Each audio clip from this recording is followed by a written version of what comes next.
स्वस्ति श्री रामचंद्राय नमः। वागीशाय च वदने लक्ष्मीर्यक्षसि यस्यास्ते हृदये संवित् तं नृसिंहमहं भजे। बोलो वृंदावन बिहारी लाल की जय। श्रीमद्भागवत महापुराण की जय।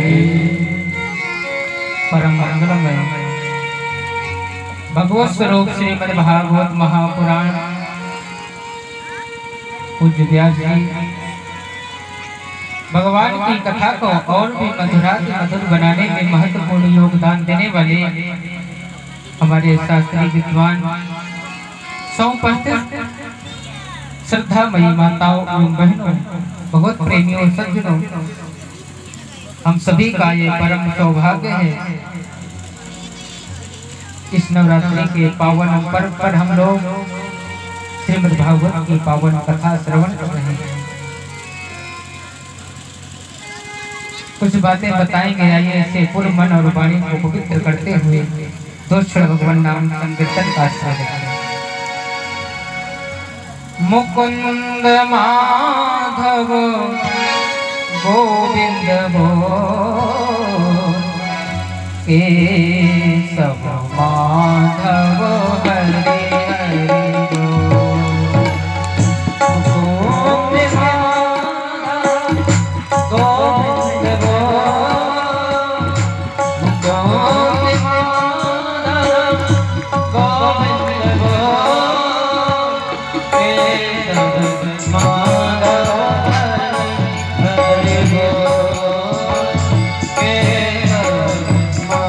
बोल,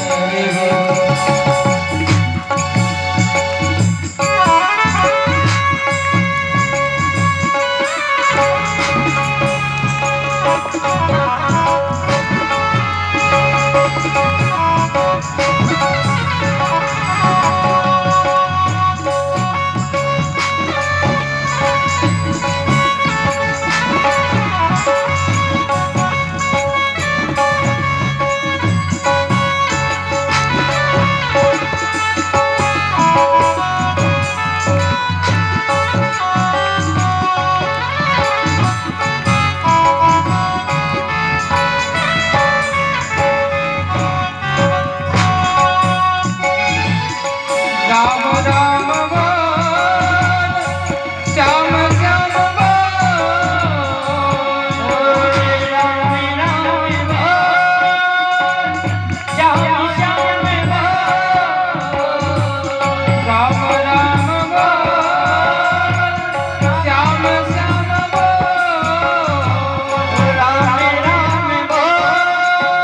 हरि बोल।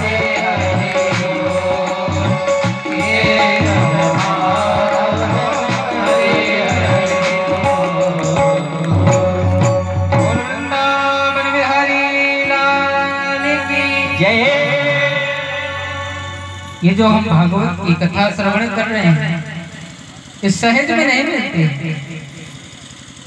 श्री सुखदेव स्वामी कहते हैं भाग्योदयेन बहुजन्म समर्जितेन सत्संगमं च लभते पुरुषो यदा वै।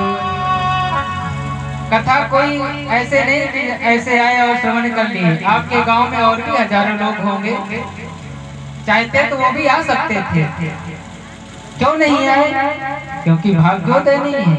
कथा में लोग कब आते हैं जब अनंत जन्मों के कई कई जन्मों के पुण्य एकत्रित हो जाते हैं, तब सत्संग मम च लभते, तब हमको जीवन में सत्संग की प्राप्ति होती है।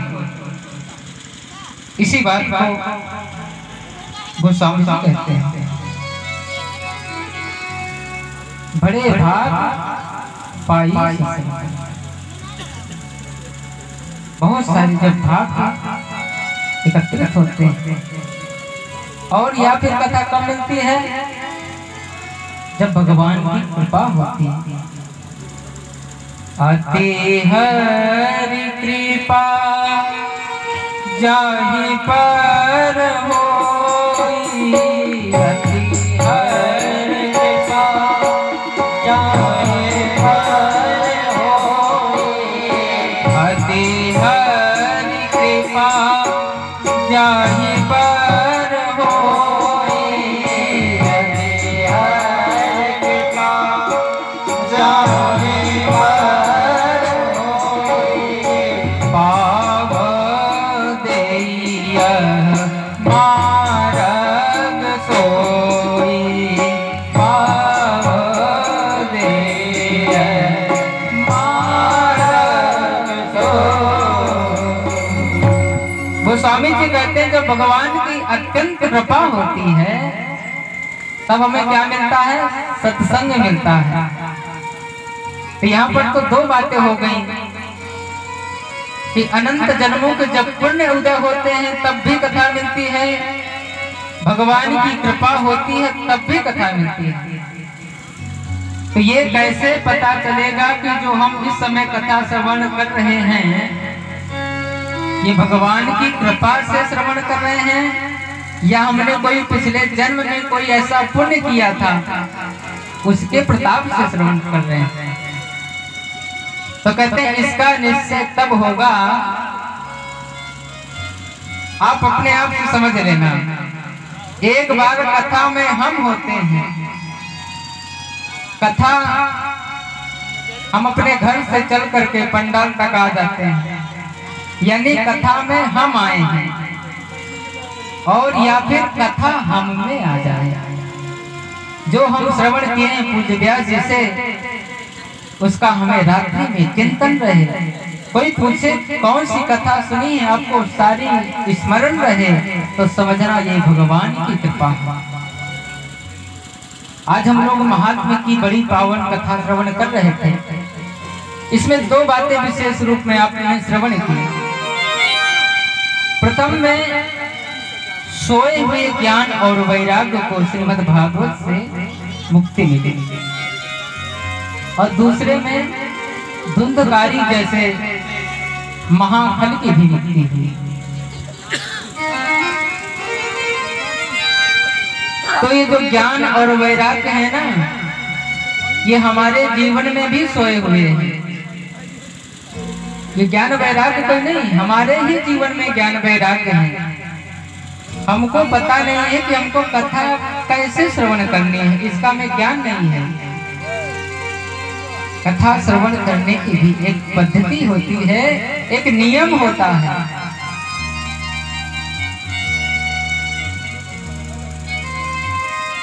तो कथा कैसे श्रवण करना चाहिए, अभी हमारे व्यास जी ने श्रोता के बड़े ही उत्तम लक्षण बतलाए। श्रोता को चाहिए कि पूरा ध्यान केंद्रित करके कथा को श्रवण करे, क्योंकि कथा श्रवण मात्र यस्य श्रवण मात्रेण हरिस्तम समासरे, इसके श्रवण करने मात्र से गोविंद हमारे हृदय में अवरुद्ध हो जाते हैं, चिपक जाते हैं। भगवान जहां पर भी कथा होती है पहुंच ही जाते हैं। और भगवान ही नहीं, गोस्वामी जी कहते हैं कि जहि दीन रामो जन्म श्रुति गावई,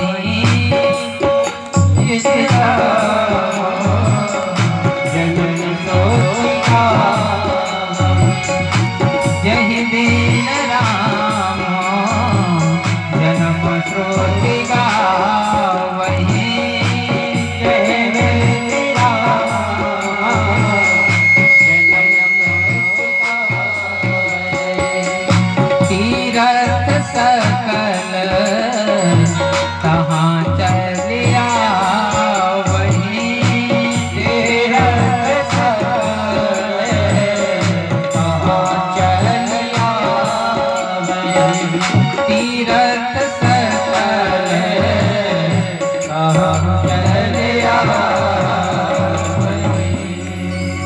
जहाँ पर भी भगवान की कथा होती है सारे तीर्थ वहाँ पर आ जाते हैं। तो आज जो आपका ये भानापुर है ना, ये तीर्थराज बन चुका है। तीर्थराज, सारे तीर्थ यहाँ मान है। आप सभी लोग कथा के परम भक्त हैं, ज्यादा समय नहीं लेंगे, विशेष जानकारी देना चाहेंगे। कथा में जब आप लोग आया करें, एक नियम होता है, कथा में जाने से पूर्व कहीं भी कथा में जाएं कुछ ले करके जाना चाहिए। कि जो भागवत पोथी रखी है ना, ये कोई पुस्तक मात्र नहीं है, साक्षात भगवान है। इसलिए हम लोग कहते हैं भगवान का वामांगमय प्रतिरूप। ये कोई ग्रंथ नहीं है, ये साक्षात गोविंद हैं जो सब रूप में विराजमान हैं। और भगवान के यहाँ जाना चाहिए तो कुछ लेके जाना चाहिए। जो खाली हाथ आता है वो खाली हाथ ही जाता है, जो भरा हाथ आता है वो भरे हाथ जाएगा। इसलिए मैं ये नहीं कहता क्या लाएं, अरे पुष्प ला सकते हैं, तुलसी दल ला करके चढ़ा सकते हैं, प्रसाद ला सकते हैं। इस ग्रंथ की बड़ी महिमा है, कल हम आपको बताएंगे, आज तो ज्यादा समय नहीं है। इस ग्रंथ के दर्शन करने का भी महत्व है, स्पर्श करने का महत्व है। श्रीमद् भागवत की तो बहुत महिमा है, आप सभी लोग बहुत जानकार हैं। एक बात और बतलाना चाहूंगा, इस कार्यक्रम का विशेष आयोजक नहीं है, क्योंकि साक्षात भगवान की कथा है। राम जानकी मंदिर में हो रही ना, तो राम जानकी किसके किसके हैं? आपके हैं, जिसके जिसके हैं वो हाथ उठाएंगे। किसके किसके हैं राम जानकी? सबके हैं। तो ये आप सबकी कथा है। किसकी कथा है? सबकी। किसकी है? सबकी। हमारी, आप सबकी। तो आप सबकी जिम्मेदारी है, आप तो आए ही अपने इष्ट और मित्रों को साथ मिलाएं।